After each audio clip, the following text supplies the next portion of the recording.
Les bienfaits du cacao cru, c'est les mêmes que ceux du chocolat conventionnel, mais puissance 4. Il faut bien comprendre que les bienfaits, ils sont dans le cacao, pas dans les ingrédients qui sont ajoutés pour faire du chocolat conventionnel. C'est pour ça que les nutritionnistes en fait recommandent la consommation de chocolat noir, des chocolats avec un fort pourcentage de cacao et un minimum d'autres ingrédients à ajouter. Donc le chocolat, c'est quoi? C'est un stimulateur de la circulation sanguine. Il va, on va dire, permettre la diminution des risques cardiovasculaires, la diminution du diabète. C'est un produit qui est bénéfique à la fois pour la peau, pour les intestins et même pour les dents. Mais je dirais que les bienfaits du cacao, ça tient surtout à l'association de 3 super pouvoirs qu'il y a dans le chocolat cru. Un pouvoir antioxydant, un pouvoir dynamisant et un pouvoir euphorisant. Le chocolat cru contient 4 fois plus d'antioxydants que le chocolat conventionnel, dont les fameux OPC, qui sont des flavonoïdes qu'on trouve dans quelques rares végétaux et qui ont la particularité d'être à la fois hydro- et hyposolubles. On estime que leur pouvoir antioxydant est 20 à 50 fois supérieur à celui des vitamines C et des vitamines E.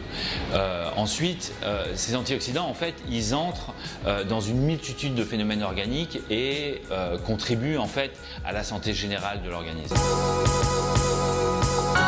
L'autre super pouvoir du cacao cru, c'est son pouvoir dynamisant, notamment grâce à la théobromine, cette molécule qu'on trouve uniquement dans le maté, le guarana et le cacao cru.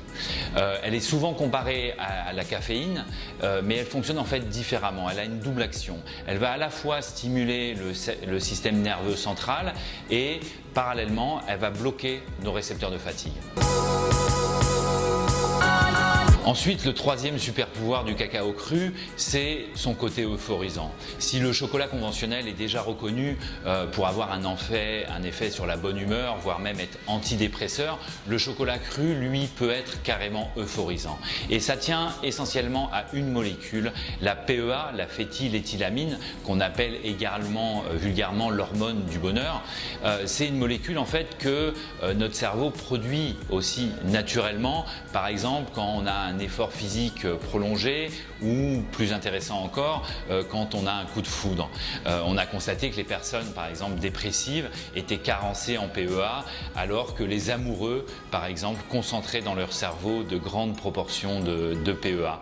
Et j'ai envie de dire que ces pouvoirs, ces 3 super pouvoirs n'avaient pas échappé aux Aztèques et aux Mayas qui depuis la nuit des temps nommaient le cacao cœur-sang ou encore nourriture des dieux.